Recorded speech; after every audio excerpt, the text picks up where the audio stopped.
Bienvenidos a La Sonora Financiera, un podcast donde nos juntamos para preguntarnos por todo aquello que no sabíamos que afectaba a nuestro bolsillo. Este es un podcast para hablar sobre finanzas de manera amable y consultarnos por todo aquello que a veces no entendemos que afecta nuestra billetera. Aquí vamos a preguntarle a Juanda por un montón de cosas y tratar de aprender para poder explicárselas a ustedes. Yo soy Javier Lozano. Mi nombre es Alejandra Benítez. Yo soy Mateo Álvarez. Yo soy Juan Daniel Gaviria. Y hoy también tenemos una súper invitada especial, refuerzo extranjero que viene desde Perú para ayudarnos también a explicarnos muchas cosas. Catherine Chu, ¿cómo estás? Hola a todos, ¿qué tal? Bueno, cuéntanos un poquito de ti. Bueno, yo soy Catherine Chu, soy líder de producto en Perú, soy economista de profesión y tengo familia asiática, específicamente china. Ok, bueno, empezamos. ¿Ven? Cada vez más refuerzos internacionales que vienen acá a complementarnos. Kate es Ayudarle a Juanda. súper internacional. Por falta de una, dos nacionalidades, ahí tienen. Además que sí, ya era para ayudarle más a Juanda. Bueno, yo hoy vengo preguntando muchas cosas en realidad. Porque creo que estos días se ha movido demasiado la existencia en mi cabeza. He estado tratando de entender cosas del tipo de cambio, estaba tratando de entender cosas de cómo funciona nuestra economía en general. Me ha sido realmente difícil.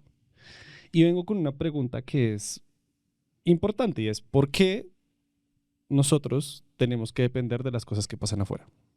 No sé, Juanda, no sé, o sea, ¿alguno tiene una respuesta? Por favor. No, yo creo que al final todo se centra en un solo nicho, un solo concepto y es la globalización. Ok, No estás desconectado de nada, nunca. Hace rato no escuchaba esa palabra. estás en un mundo globalizado, Mateo, bienvenido.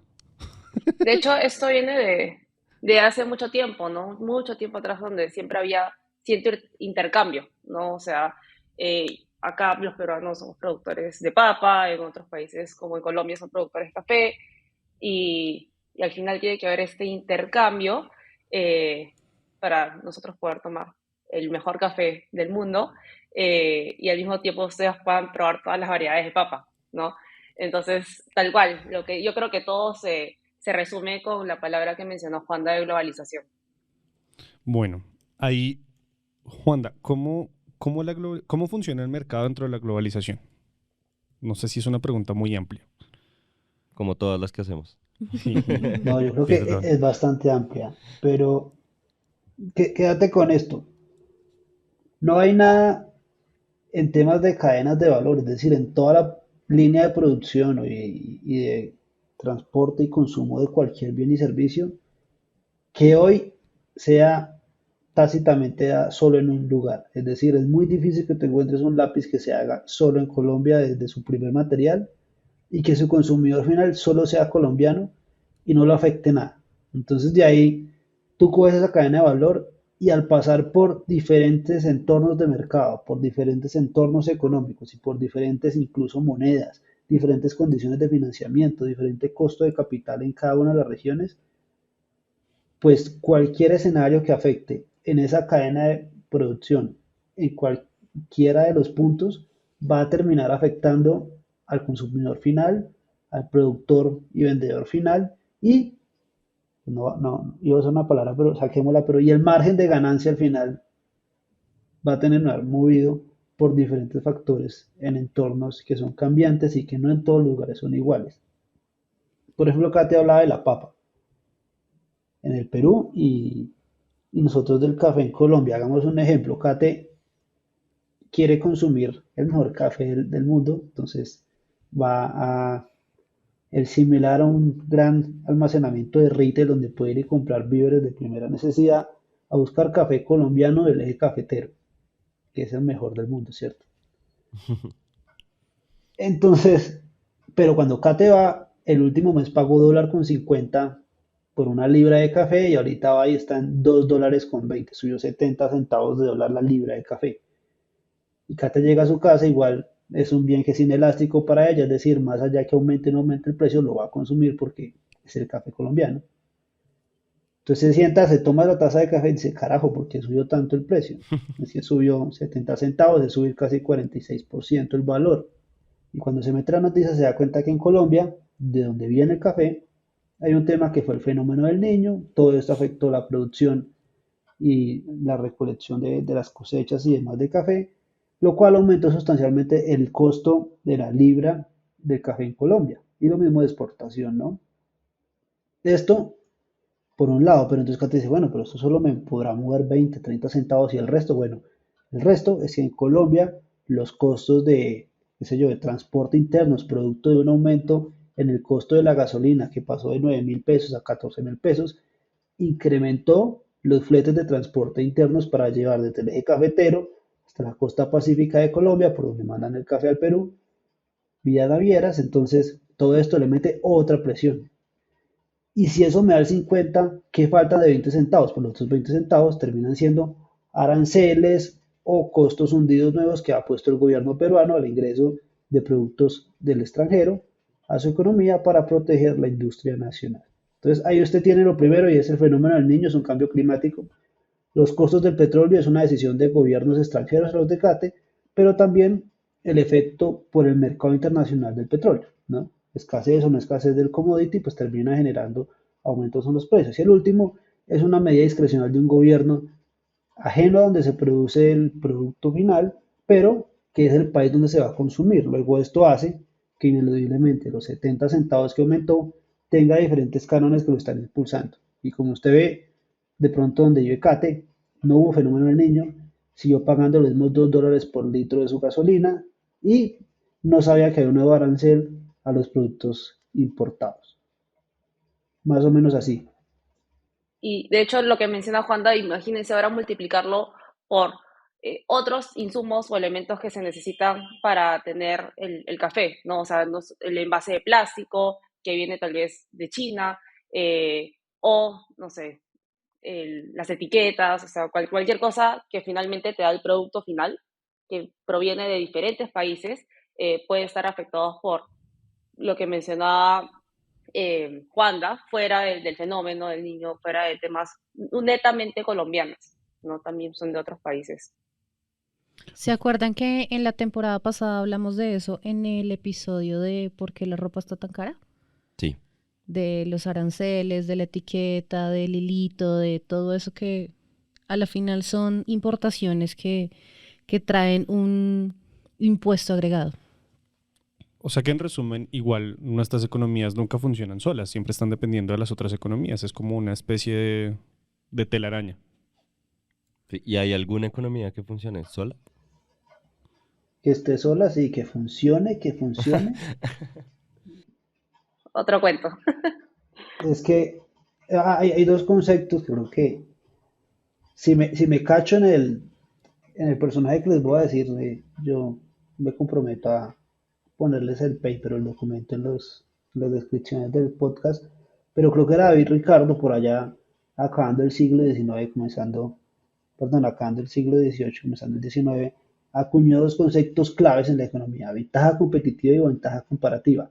Y estos dos conceptos pues dan lugar a que si yo soy mejor produciendo leche, ¿para qué voy a producir leche y frutas? Si yo con lo que hago 40 litros de leche, hoy en día podría dividirlo entonces hacer 20 de leche y 2 kilos de fruta. Pero mi compañero que es Javi hace, por el contrario, 10 litros de leche y 60 kilos de fruta. Javi en realidad tiene un exceso de frutas en lo que es mucho más productivo en todo su tema pues, de recolección y en cambio las vacas de Javi de repente no son tan lecheras, no son unas vacas tan prósperas. Las mías sí. Entonces podemos llegar a convenios, ¿sabe qué? Mire, yo me dedico a lo que soy bueno, usted dedíquese a lo que sos bueno vos, hacemos un trueque, un intercambio comercial y así nos vamos por todo el mundo, llevando ¿qué? Mejor calidad de vida a los entornos en los que estamos. Por eso, la mayoría de nosotros no tiene celulares producidos en cada una de nuestras regiones, la mayoría de nosotros tiene bienes que vienen del extranjero y en el extranjero hay bienes que son producidos en nuestros países, pero que ese intercambio mejora la calidad de vida. Ok, ahí vienen muchas preguntas, muchas preguntas. Entre esas porque hemos hablado todo el tiempo de diversificación, ¿cierto? Entonces, en teoría, uno debería diversificar también la producción. Yo le hice a Juanda una pregunta fuera de micrófono que también era importante. Todavía no la he entendido. No sé si Juanda quiera resolvérmela acá. Que es sobre la enfermedad holandesa que creo que tiene que ver ahí. Ujú. Eh, ok, Juanda me está yo mirando con desprecio y todo. Pensaría uno que después de 2 temporadas estaría acostumbrado.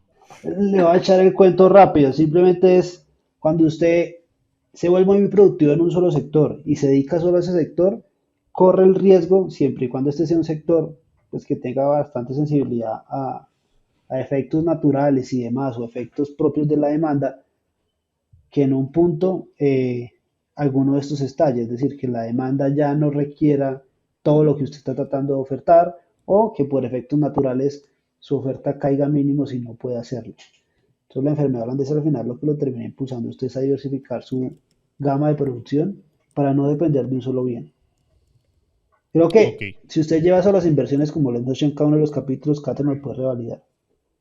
Si tú diversificas, tendrás, no asegurado, pero de repente una mejor experiencia al momento de invertir.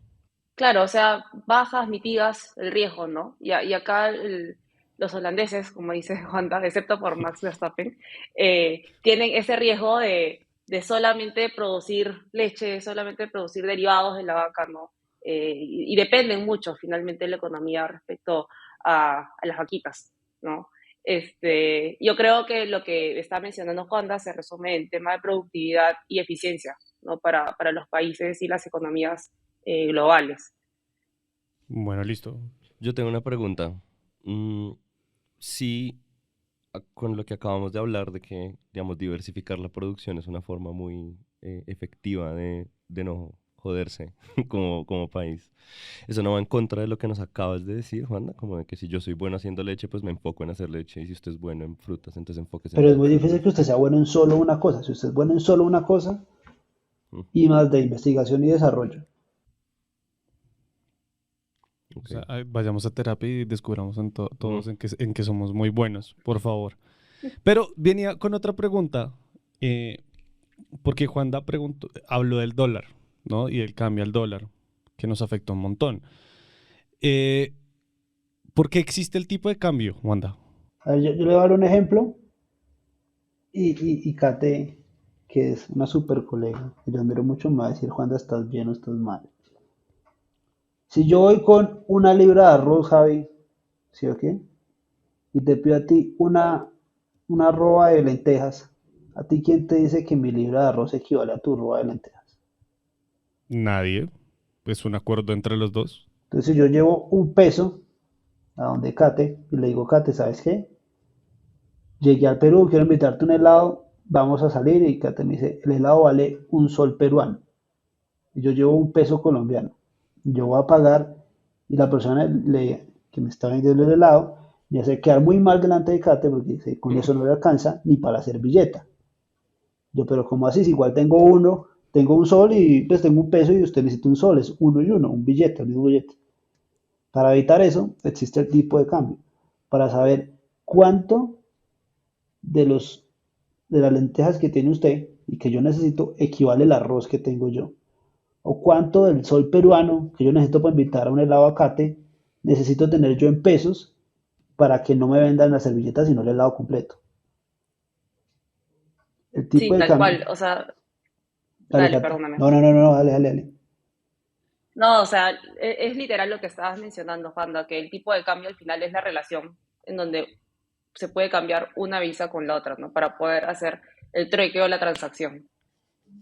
Es igualar condiciones. Ahora, yo creo que sé para dónde vas vos. Si me decís, ven, ¿y por qué entonces usamos el dólar?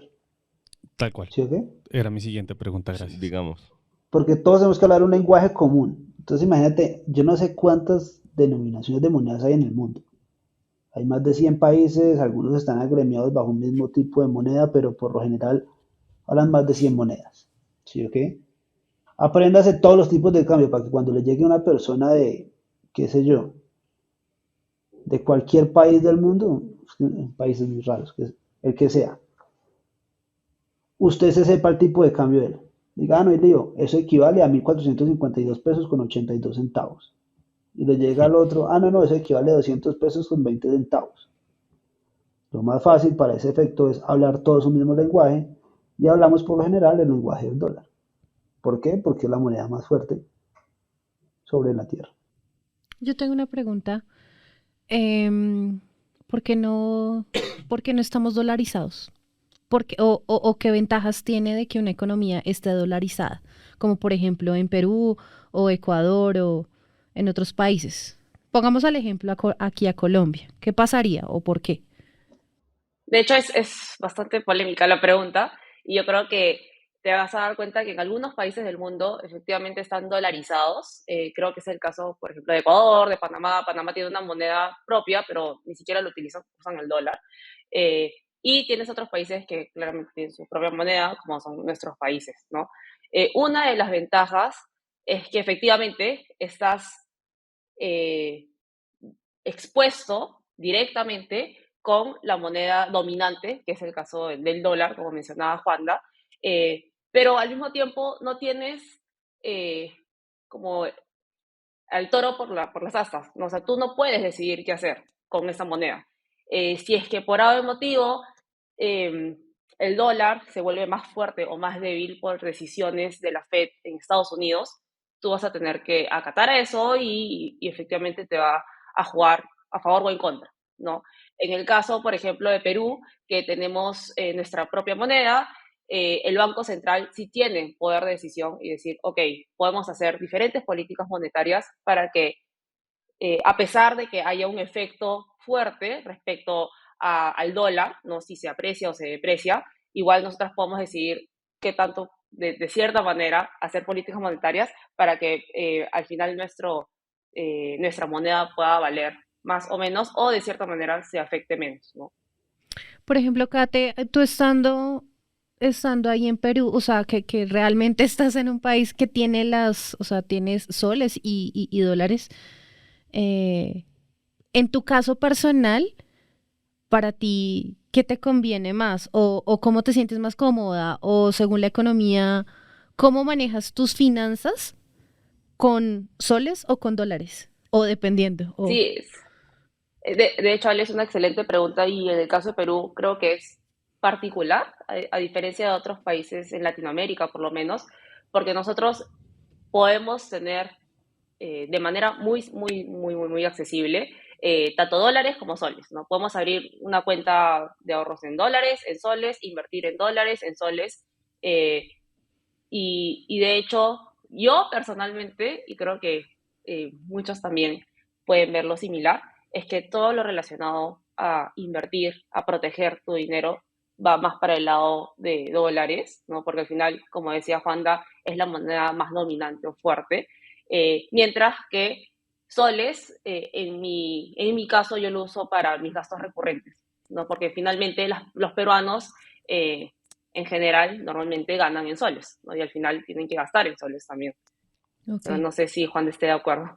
Yo estoy súper de acuerdo. Yo amo los libros, ¿no? Entonces yo todo lo llevo a lo que recuerdo que leía, la teoría, y hay una vaina, dale, que es la Trinidad Imposible.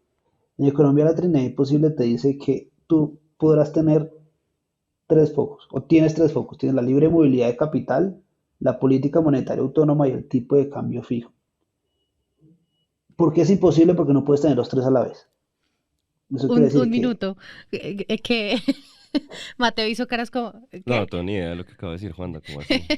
Todos hicimos caras Sí, acá. O exacto, por sea, eso dije yo como un minuto. No, en Kate y castellano. Juanda, ¿todo bien? Sí. Nosotros acá como, listo, nada, gracias. la libre movilidad de capital es que tanta facilidad hay para que entre y salga de divisa su dinero al país, ¿sí o qué? El tipo de cambio fijo es que el tipo de cambio esté dado o no dado en la economía, es decir, que por normatividad de decreto te digan, ¿sabes qué? El dólar va a valer de ahora en adelante 3 soles con 50 centavos, o en Colombia va a valer 3.500 pesos. Y la otra es política monetaria autónoma, es un poco lo que decía Katy, es que tanto autoridad o una autoridad va a tener el Banco Central de cada país para tomar decisiones con respecto a al eje monetario de la política económica de un país, ¿no? Nunca podrás tener los tres. Entonces, por lo general, lo que decía Kate es, si hay países que tienen su tipo de circulación de divisa como dólar, es decir, dolarizada, tendrá que renunciar a una de estas tres, que va a ser la política monetaria autónoma. ¿Por qué? Porque su tipo de cambio ya va a ser fijo, es decir, va a ser siempre uno a uno con el dólar, es el dólar. Y la movilidad de capitales pues se va a mantener porque el mismo flujo de dólares va a permitir que ingrese dinero sin ningún inconveniente a la economía. En los países donde no estamos dolarizados y donde pues naturalmente tenemos una moneda propia, lo que no hay usualmente es tipo de cambio fijo. Si hay libre movilidad de capital, hay una independencia monetaria, como en el Banco Central de Reserva del Perú, que tiene su tasa en el 7%, en el Banco de la República de Colombia, que tiene la tasa en el 13,25 y demás, pero no tenemos tipo de cambio fijo. ¿Qué sí hay un tipo de cambio con bandas.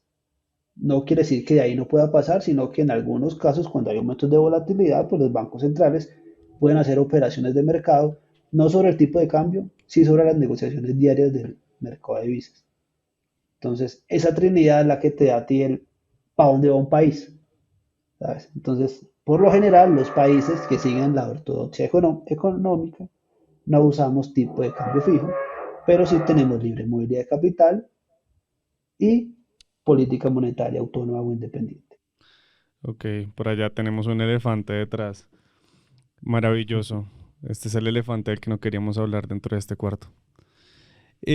No, yo iba a preguntar por otra cosa que estaba leyendo cuando empecé a leer esto.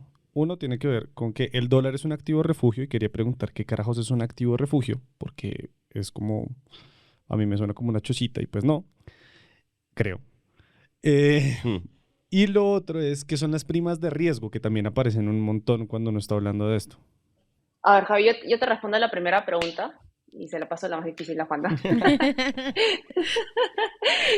Es justo lo que mencionabas, ¿no? Que es un activo refugio, una moneda refugio, es un sinónimo de lo que yo estaba mencionando de una moneda para protegernos, ¿no? O sea, básicamente en el caso del dólar, o no solamente el dólar, de hecho yo creo que en Latinoamérica es algo bastante interesante porque hace unos meses decían que hay otros países vecinos que utilizaban, excluyendo el dólar, utilizaban al sol, a la moneda peruana, como un activo de refugio también, ¿no? ¿Por qué? Porque estas monedas normalmente son, lo cual yo no estoy tan de acuerdo siendo peruana, pero básicamente porque estas monedas son de cierta manera más estables, más fuertes, dominan dentro del mercado, tienen menos volatilidad, entonces eso hace que tú puedas de cierta manera guardar, invertir, tener tus ahorros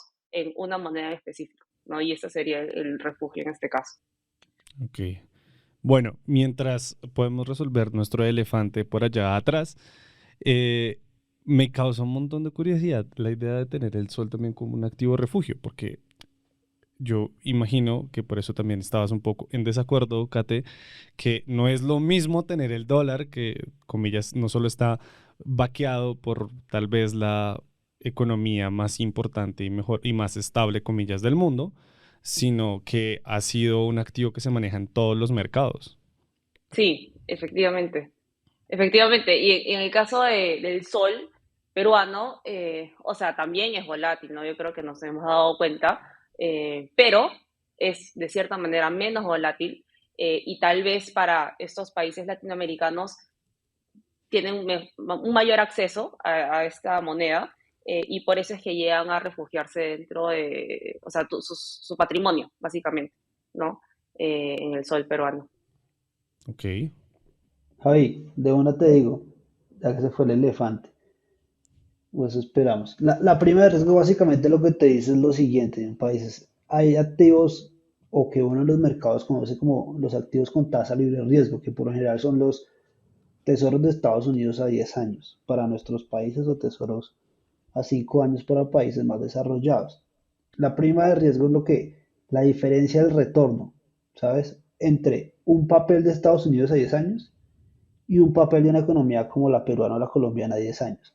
El spread o esa diferencia es lo que tú le tienes que pagar al inversor por confiar y depositarte la plata a ti bajo el posible riesgo de mercado que eso implique de meter dinero en economías no tan desarrolladas y que no están libres de riesgo como las otras. Entonces, ¿tú qué haces? Cuando hablas de la tasa o la prima de riesgo es lo que voy a tener que pagar yo al mercado para ser atractivo con respecto a aquellos activos que son rentables bajo cero riesgo, que en realidad no son cero riesgo, pero tienen una tasa mínima de riesgo. Juanda, ¿y llamarías eso como tu costo de oportunidad? Yo, ah, toca desagregar la fórmula, pero eso termina siendo un impulsor o un drive value del cálculo del costo de oportunidad, que para varios efectos, y aquí sí todos van a volar, es el costo promedio ponderado de capital, donde tienes el porcentaje de la deuda más el porcentaje del equity que tienes en una compañía. Y eso te da el costo de oportunidad. Pero dentro de esa fórmula está la prima de riesgo para poderlo calcular. Y esa prima de riesgo claramente es un drive value, pero no es solo el costo de oportunidad. Bien, y ahora en castellano, por favor, gracias. Para, para humildes mortales. Nada, hay una vaina en finanzas que llamamos el WACC o el costo promedio ponderado de capital en- por sus siglas en español. Y hay un poco lo que mide es en una empresa cuánto pesa el patrimonio y cuánto pesa la deuda en su estructura financiera. Para calcular eso y encontrar cuánto es el peso del equity o el peso del patrimonio, todo inversionista en ese CAE, así se llama el factor, tiene inmerso dentro de la fórmula una prima de riesgo, que es la tasa libre de mercado menos el riesgo país. Ese riesgo país, pues al final te va a dar, perdón, riesgo país menos la tasa libre de mercado, ese spread te da un riesgo ponderado del mercado.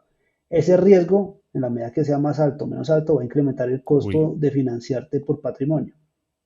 Por eso termina siendo un costo de oportunidad para el inversionista, como un drive value, como un impulsor, pero no necesariamente el costo definitivo de oportunidad. ok, creo que entendí un poco mejor. Estamos más tranquilos, creo. Ujú, sí.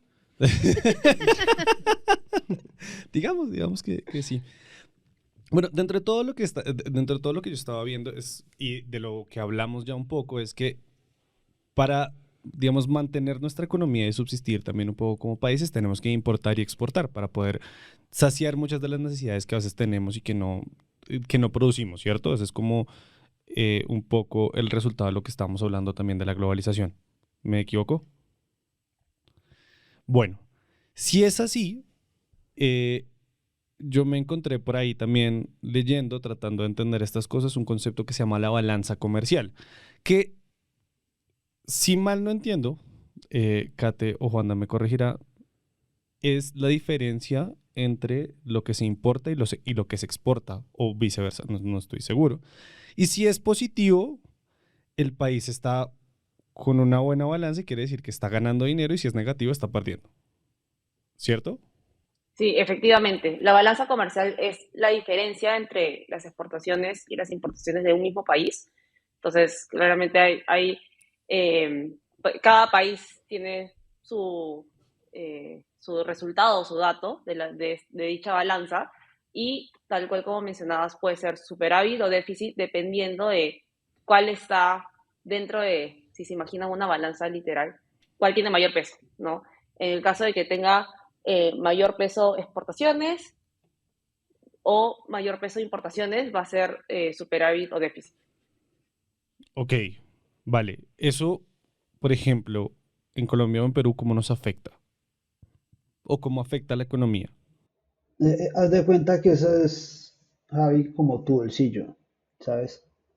Es una cuenta de las diferentes cuentas fiscales, cuentas del gobierno que hay. Si tu cuenta es deficitaria, pues ¿qué tienes que hacer? ¿Pagar deudas? Sí, pues sí, pero ¿cómo la pagas? Con deuda. O sea, la plata tiene que salir de algún lado. Ok. ¿Trabajar? I guess. Me Sí, pero imagino. en teoría o Producirla. sea, lo que sucede Producirla. es que Ay, nos eso te está va, matando, Juanda. la estabilidad macroeconómica de un país te la va a afectar porque va a llevar a que tus reservas internacionales no crezcan, es decir, el soporte financiero que hay por fuera del país en divisa extranjera no aumente, pero que además tengas que ir a buscar en otros de los rubros que tienes en tus ingresos o en los del gobierno, cómo cubrir ese hueco. Y cuando tú hablas de cubrir Ok. un hueco en el escenario que sea, no está bien. O sea, en la vida por lo general siempre es mejor que sobre y no que falte. Yo no conozco el primer financiero que no aplique eso. Creo que eso era lo que resumían muchas cosas.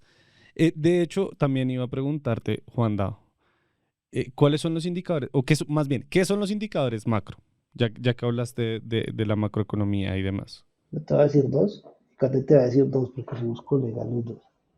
Salió en rima, pero buenísimo.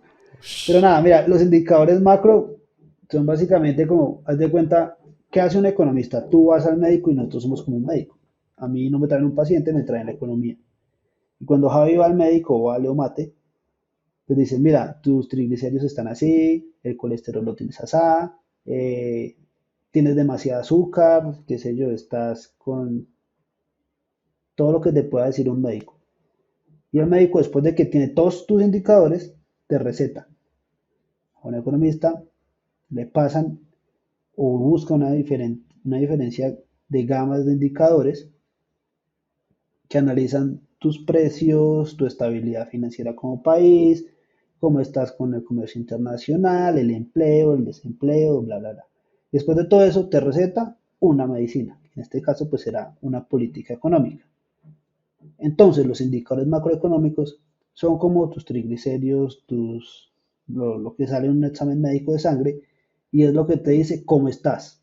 Entonces, un país, un indicador macro, dice básicamente cómo está en aspectos económicos. Y hay varios, yo te voy a decir dos y Kate te va a decir dos. Por ejemplo, la tasa de interés del Banco Central y el porcentaje de la deuda sobre el Producto Interno Bruto. Cuando te llevaste el segundo. No, pero otros dos indicadores macroeconómicos, por ejemplo, es la inflación y tal cual el, El unemployment, el Juan me está haciendo desempleo. señas, pero el desempleo o la misma balanza comercial, ¿no? Que es lo que estábamos hablando. Ok, esos, esos indicadores en que afectan, por ejemplo, las expectativas de mercado, en las dinámicas de mercado. Porque entiendo que esto, digamos, es importante para entender cómo funciona nuestro mercado interno, ¿sí? Específicamente, por ejemplo, inflación, tasa de desempleo, ese tipo de cosas la entiendo, pero ¿cómo afecta nuestra relación con los otros mercados? Es como cuando tú te vas vamos a subir bueno, al Everest no sube a ninguno, pero vamos a subir al Nevado del Ruiz. A Machu Picchu, pues, Bueno, Juan. o a Machu Picchu, está chévere. Y antes de subir nos hacen un chequeo, Ok. ¿sabes? Y resulta que yo oxigeno mal y tú no. Cuando yo fui a mí no me dijiste eso, Juanda. No, porque tenían que subir, ya después de estar aquí tenían que subir. Si no se hicieron el chequeo, de malas. No, Juanda me llevó es que yo al... soy economista, no médico, pero el tema es eso que te dice. Entonces, cuando tú estás analizando, en este caso, dos personas para dejar subir, una puede subir, la otra no, porque Juan no oxigena bien, Javi sí. En el caso de una economía, se ve muy, muy reflejado todos estos indicadores en el desempeño y en las expectativas que tienen no solo los inversionistas, sino los gestores de capital internacional para desarrollo de proyectos públicos, el Fondo Monetario Internacional, el Banco Mundial, el Banco Interamericano de Desarrollo, etcétera, etcétera. La tasa que te van a dar estos bancos por un crédito depende en gran medida de tu situación o tu salud económica como país. Entonces te van a decir, Javi, ¿sabes qué?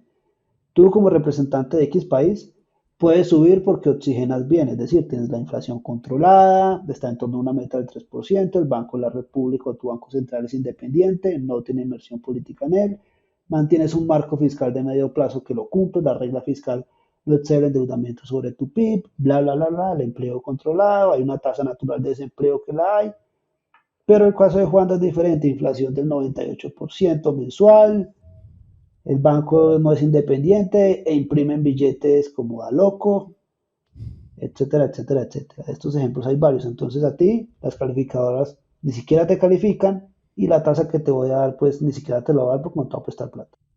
Sí, exactamente. Yo tengo otro ejemplo, de hecho, es como cuando nosotros vamos a pedirle un préstamo al banco, ¿no?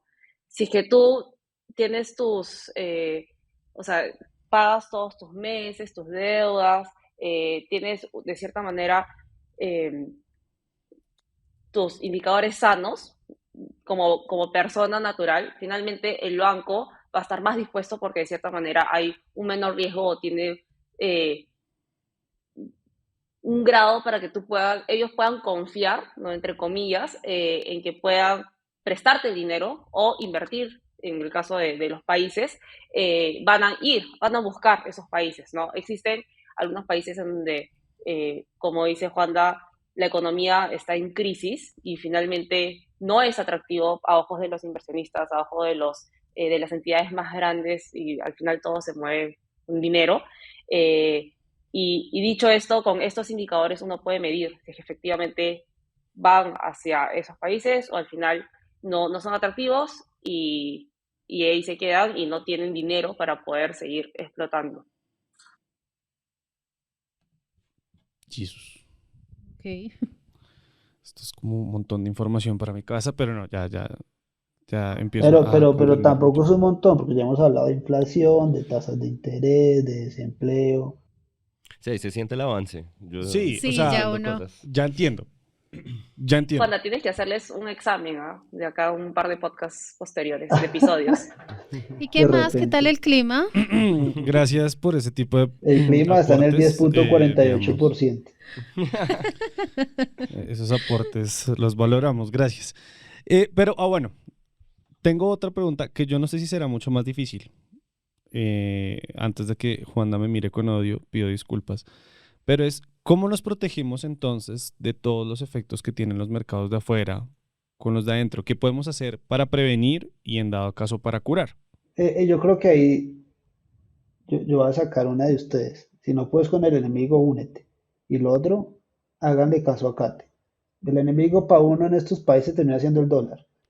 Aquí hay dos vainas que lo molestan a uno cada que usted sale a tomarse un jugo, una gaseosa o que por algún desafortunado momento salió del país sin planificarlo de paseo.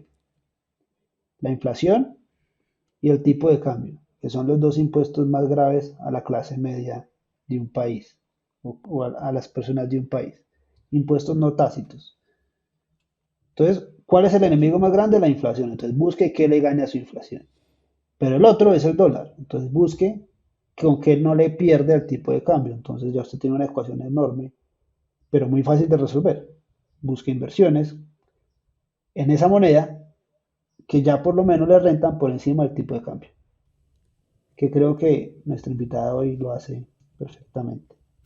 Juanda, ahorita se me vino algo a la cabeza con respecto a eso que tú dices. Bueno, nosotros tenemos claro que es mejor, obviamente, invertir en fondos o portafolios que tengan su moneda dolarizada. Mucha gente tiene técnicas que dentro de la mesa sabemos que a veces no es tan chévere, pero mucha gente hace eso, coge y cambia ahorita peso colombiano a dólares. A mí una vez alguien me preguntó si de ser una inversión. Hay formas de verla. Claro que es una inversión, pero si usted lo mira desde un punto, yo quiero tener $100, mírelo como Ujú. en dólares, no lo mire en tipo de cambio. Si tú le preguntas a Kate, de repente no te dice ahorro 100 soles mensual. Solares. Solares. Kate no ahorra Nueva 100 soles divisa. mensuales. Ya te dice, voy a ahorrar $50 mensuales, invertir $50 mensuales, independientemente de cuánto esté el tipo de cambio. Su chip o su Ujú. mente es que está haciéndolo en dólares. Sí, Juanda me ha leído la mente, literalmente. Ok. Pero ahí yo creo que algo importante, un primer paso, ¿no? Como decía Juanda, hay muchas perspectivas. Un primer paso es pensar, cambiar el chip, meternos al mundo dolarizado, ¿no? ¿Por qué? Porque finalmente es la moneda refugio, la moneda donde te proteges, ¿ya? Pero eh, la otra cara de la moneda, valga la redundancia, es el tema de la inflación. Entonces, si es que tú cambias tu dinero, no sé, imagínate tus 1.000 pesos, los cambias a dólares y al final te quedas con el billete de $100, imaginemos, Ujú. eso, obviamente, dependiendo de la inflación a un futuro, puede finalmente valerte menos, vas a poder comprar algo menos si es que solamente lo guardas en tu bolsillo o en un chanchito y ya, ¿no? Entonces, por eso es súper importante invertir el dinero y al final que el hecho de que sea una tasa superior, ya sea al cambio o a la misma inflación, y así vences a la inflación. Ok. Ok, súper.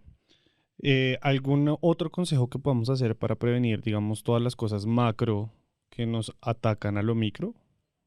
Como decía el profesor, no va a decir el nombre, pero le decían el pollo. Radio, prensa, televisión, todos los días, todo el día, toda la vida. Uf, Esté enterado. ¿Qué? Ya. Esté enterado. La estar. información es gratis. Creo que una forma más bonita de decir el atacante que acaba de decir Juanda es tal vez mantenerse informado, ¿no? Mantenerse informado de qué puede estar pasando en el mundo. Si es que uno vive encerrado en su escritorio, en su cuarto, en su dormitorio y simplemente no ve qué está pasando en el mundo, sale, no sé, unos meses después, ni siquiera pasa el año y tal vez lo que valía tu carro ahora no vale nada o vale más, ¿no? Entonces sí es bastante importante mantenerse informado del mundo globalizado en el que vivimos. Bueno, creo que esas son un montón de respuestas que nos hacían falta para poder enfrentarnos a la globalización, a cómo todo lo que nos pasa afuera nos afecta adentro. ¿Estamos todos claros, cierto? Sí, Sí, ¿Tienen otras preguntas? por el momento no. hombre, pues sí, Y, pero... pues, sí, irán No, no, no. O sea, surgiendo. siempre hay más preguntas, yo sé, siempre hay más preguntas, pero pues digamos, para que Juanda no nos pegue, como que ya No, estamos hoy ahí no. bien, listo. O No, sea, nunca ha ya. pasado. Kate de pronto los puede pegar también. Lo que pasa es que que ustedes no la ven, pero Kate está toda sonriendo, está burlándose de Juanda, pero por dentro debe estar también así haciendo como esta gente que pregunta estas cosas. Bueno, nada, muchas gracias Kate por venir, por acompañarnos y darnos tantas respuestas también. No, muchas gracias a ustedes por la invitación. Ahí ya queda pendiente que Juanda en un par de episodios haga como un mini quiz. A ver si lo escuchan o no. No se escuchan. Ay, ¿en qué semana es para pedir vacaciones? Quiero, esta es la forma de Kate de vengarse por nuestras preguntas en realidad. Sí. Oye, no, Esta Kate, de verdad, gente. gracias por acompañarnos. Yo creo que los invitados son una ayuda muy potente para no solo entender a nuestros ex compañeros, sino para revalidar lo que creo que hablamos en toda una temporada. Sí, para que nuestros análisis de mercado semanal nos entiendan un poquito más Está, también a está, veces. está muy bueno, a mí me gustan mucho los invitados, más cuando son colegas. Bueno, muchísimas gracias. Juanda, gracias como siempre por tenernos A paciencia ustedes. y responder todas nuestras preguntas. Gracias, Ale. Mate, ¿dónde nos pueden encontrar? @activa raya el piso Latam en cualquier lugar. Y si Sí, no estamos, nos avisan para ir a colonizarlo. exacto, por favor. Nada, nos oímos en otra ocasión. Muchas gracias por acompañarnos y chao. Chao a Chao. todos, gracias. Recuerden, este podcast no pretende ser una asesoría o recomendación económica o financiera. Son solo opiniones y se basan en las experiencias personales de los panelistas.